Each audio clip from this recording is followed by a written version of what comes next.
So, naglabas na nga na bomba eto si Poco ngayon, and this is the Poco M7. 7 dahil nga meron na siyang 7,000 pesos pagdating sa kanyang presyo and 7,000 mAh pagdating sa kanyang battery. Yes, huge improvement to pagdating sa kanyang previous version, and guys, meron itong mga malupit na specs. Katulad na lamang ng 8GB of RAM plus 256GB of storage, 33 watts of fast charging, 50MP main camera, and Snapdragon 685 pagdating sa kanyang processor. And guys, spoil ko lang kayo, hindi to yung typical na Snapdragon 685. Like, legit, parang in-improve ata nila. So now, sulit nga ba talagang bilhin to? Well, yan yung pag-uusapan natin dahil nga magkaroon to ng quick unboxing and full review, and we will start in 3, 2, 1. Let's go!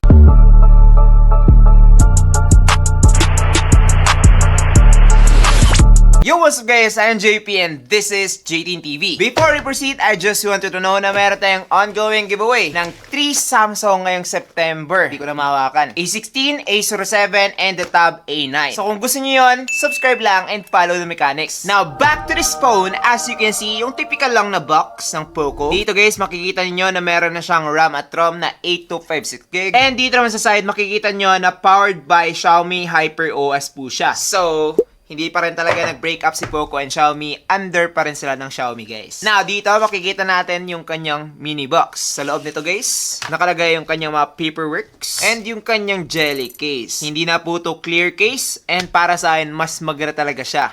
Dito naman nakalagay yung kanyang SIM ejector pin. After that, ito na nga yung phone. Just look at that. Diba? Maganda, pero dyan ka na muna. Sa ibaba naman, dito makikita natin yung USB A to Type-C na cable. And last but not the least, yung kanyang 33 watts fast charging adapter. Yung problema lang dito guys is kailangan mo pa yung socket para magamit po siya sa straight na saksakan. But yes, overall, kompleto na yung pag-unbox mo dito kay Poco M7. Now, here is the phone. Just look at that. Eto nga guys, si Poco M7. Mukha siyang Poco F7. So, ganito yung itsura ng Poco F7. And ganito naman siya. Diba? Ang lapit lang. Yung Poco F7 around halos 20k. Eto naman, below 7k lang. Yes, meron tong 2 variants na available guys. 6128 and 8256GB. Etong 8256GB ay mabibili nyo sa halagang 7,300 kapag nag-sale. And 6,300 naman yung 6128. So para sa akin, better go for the 8256GB. Mas maganda to guys. Mas malaki yung RAM and storage at the same time. But yes, etong kinuha ko dito is yung color na chrome silver. So meron ka pang iba't ibang colors like aqua blue and carbon black. Para sa akin guys, eto yung pinaka-unique and pinaka-maganda rin. Makikita nyo dito yung kanyang patterns. Tapos meron pang color red and blue dito sa kanyang gilid, which is parang nag-highlight sa mismong smartphone. Sobrang ganda talaga niya in person. Hindi mo aakalain na isang murang smartphone lang to. Ganon siya kalupit. Mas malupit pa sa papa mo. Aray ko! Eto guys ay merong dual camera and katabi nito yung kanyang LED flash. Sa baba naman meron tayong huge na Poco logo dito, which is hindi ko masyadong trip dahil nga mas into simplicity is beauty ako. But yes, overall the design of this phone is really good. And pagdating naman sa kanyang finish, matte finish na rin po siya. So hindi masyadong kita or malinis po siyang tingnan even if gagamitan nyo siya ng walang case. So hindi siya masyadong fingerprints and smudges magnet, which is for me, okay na okay talaga. Pagdating sa kanyang build, etong photo ay merong plastic back, plastic frame, and glass front. Now, let's talk about the buttons and ports. Dito guys, sa ibaba nakalagay yung kanyang microphone, Type-C port, and speaker grills. Dito naman sa right side, nakalagay yung kanyang volume rockers and yung kanyang fingerprint scanner / power button. Dito naman sa kanyang left side, nakalagay yung kanyang SIM card tray, which is nagso-support ng either 2 SIM card or 1 SD card plus 1 SIM card. So, hindi mo siya pwedeng pagsabayin. 2 slots lang po yung nandito. Dito naman sa taas, nakalagay yung kanyang IR blaster. Yes, meron na po tong Mi Remote kung tawagin, and marami kang pwedeng i-control dito guys, like TV, AC, and more. So kapag nawala yung remote nyo, okay lang din, as long as meron kang Poco M7. Now, hindi lang naman puro papogi atong phone na to, dahil nga ito rin ay supported na ng IP64 water and dust resistance. So pagdating sa mga alikabok, hindi na po to basta-bastang mapapasukan, and pagdating naman sa water, mapapasukan pa rin siya. Pero pagdating sa splash or rain lang, okay na okay to guys. Basta wag nyo lang ilulubog, you will be good to go. Protected na po to for as long as hindi nyo talaga siya madadrop sa isang malalim na tubig like pool, dagat. Makakasurvive na to guys kung ulan lang or kapag natapunan ng tubig, kape, and marami pang iba. So far, so good na yung build quality nitong Poco M7 guys. One of my favorite talaga to when it comes to the design of the budget phones like 7,000 pesos below. Isa talaga to sa mga pinakamaganda pagdating sa kanyang design. Napakaganda, di ba? Just look at that. Mura to. Now, let's talk about the display. As you can see, napalaki, diba? Parang almost 7-inch na siya, guys. Halos kasing laki na ng akin.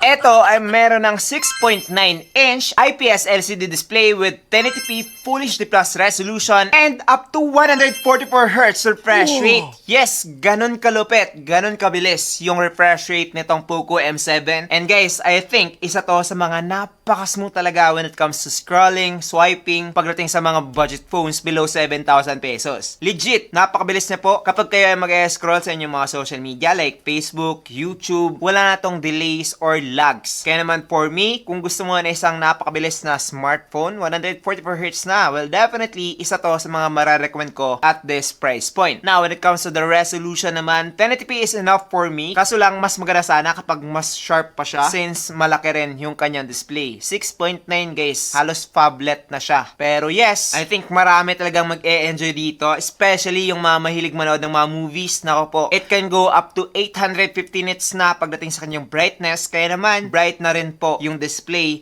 nitong Poco M7. So with this phone, you can get a bright, fast, and okay na resolution na type of display. Kaso lang, yes, merong mga downside. As you can see here, medyo malaki po yung kanyang bezels pagdating sa kanyang bottom part. And as expected, meron din siyang visible na bezels all around. Pero, pinapatawad ko naman sila dahil nga unlike the other phones at this price point na merong parang notch, well, eto, punch hole na. So overall, when it comes to the display of this phone, hindi po siya downside. Para sa akin, eto yung isa sa mga best display na pwede nyo mabili at this price point. Especially sa mga taong ayaw talaga sa AMOLED or like parang merong trauma when it comes to the AMOLED display dahil nga merong burn, merong green line. Eto guys, IPS LCD. So one of the best IPS LCD na makukuha mo at this price point. Now, let's talk about the performance of this phone. So eto guys ay meron ng Android 15 with HyperOS 2. So etong HyperOS guys ay isa sa mga maganda talaga na type of OS for me. Gusto ko siya dahil nga clean, kaso lang meron din po siyang mga bloatwares na kasama like mga unwanted apps. Ito yung pagka-setup po pa lang andito na kagad. So kailangan mo pa yung i-delete para mabawasan yung inyong storage. But yes, meron din naman mga tao na gusto yun, may apps kagad. Pero ako guys, isa ako sa mga taong gusto ko talaga ako lahat magda-download. Now, when it comes to the processor naman, etong phone ito ay merong Snapdragon 685 6nm processor with octa-core CPU up to 2.8 GHz and Adreno 610 naman pagdating sa kanyang GPU. Now, gustong gusto ko to guys dahil nga up to 2.8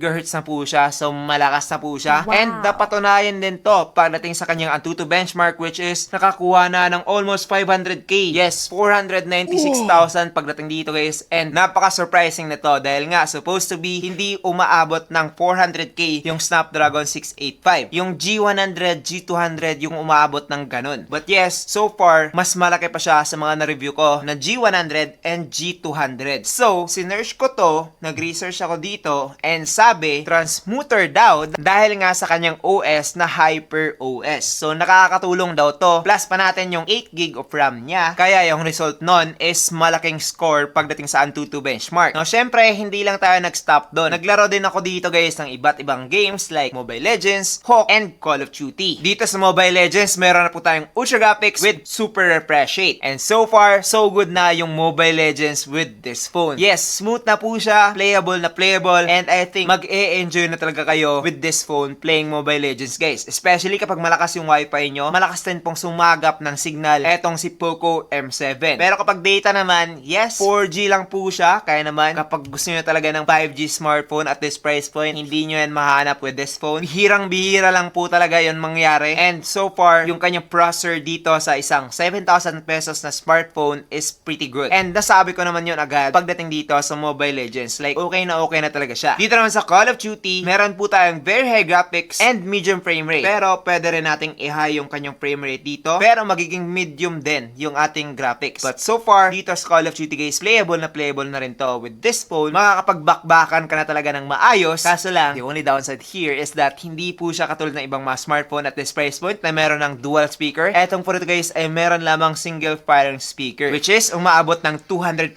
volume. Pero mas maganda pa rin talaga kapag balance sana, like left and right. But yes, hindi naman ako masyadong mag-dwell dito dahil nga hindi naman talaga siya mamahaling smartphone. But so far, when it comes to the gameplay naman, decent na rin yung Call of Duty with this phone. Makakapaglaro ka na. Just don't expect na, smooth talaga siya for longer periods of time. So far, sa aking testing dito, like 3 to 4 games, sunod-sunod, okay naman po siya. Though, nag-iinit din siya, especially kapag nagde-data kayo. Pero, maglaro lang kayo sa isang malamig na lugar, like sarap na electric fan, and you will be good to go. Okay na okay to guys. Pag meron naman kayo mga fan cooler, gamitin nyo na lang. Sa Hawk naman guys, eto ay meron ng Ultra, and as you can see, halos parehas lang sa Mobile Legends. Playable, wala akong naging problema dito. Smooth po siyang laruin, and so far, mararecommend ko na to para sa mga mahilig maglaro ng Hawk. Now, yung sinasabi ko dito guys, na hindi ko talaga ine-expect is that akala ko talaga lag na yung Snapdragon 685 ngayon. Marami nga nagbabash dito sa processor na to. But yes, after testing it out, after playing some game, I would say na halos kaparehas lang naman niya yung G100 and G200. Yes, halos. Mas maganda pa rin sa akin yung G200 overall, but parang ganito lang. Maliit lang yung difference nila. Behind lang to ng konti, pero pagdating sa susunod, nako po, dito siya bumabawi. Yes, and this is the battery. So eto guys, meron ng 7,000 mAh with 33 watts of fast charging, which is, I think, first time to or isa sa mga first time ng Poco na maglagay ng ganon kalaki na battery. So, umaabot na po to ng up to 2 days ng casual use lang. Pero kapag heavy user ka talaga, siguro 1 day ka lang with this phone. Now, when it comes to charging naman, matcha-charge mo to from 0 to 100% in just 1 hour and 50 minutes. Halos 2 hours na. Pero, you get what I mean. Malaki po yung battery niya and sakto lang yung charging niya, 33 watts. Now, kapag meron ka namang other phones tapos na low bat, kailangan mong i-charge, you can use this as well as a power bank.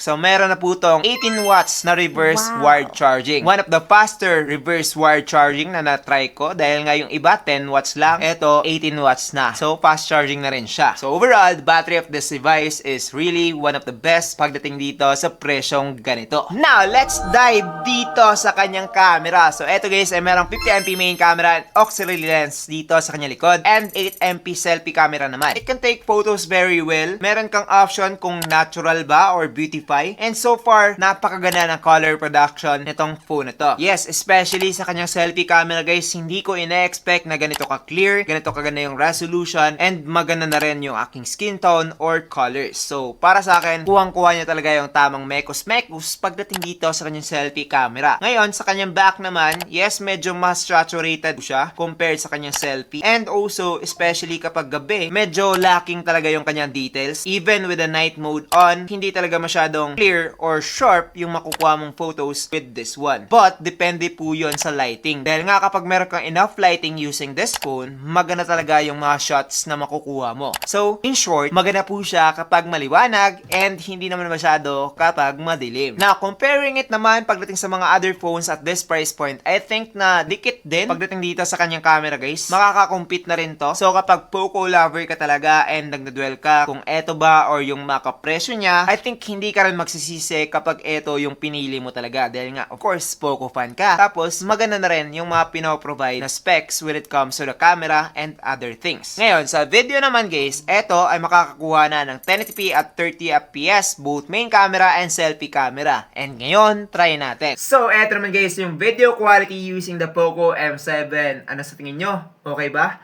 Clear ba? Comment Poco si JP. Pogi si JP pala. Ngayon, try naman natin yung kanya selfie. Now, eto naman guys, yung selfie video camera. As you can see, meron pang scratches dito ng cat. Woo!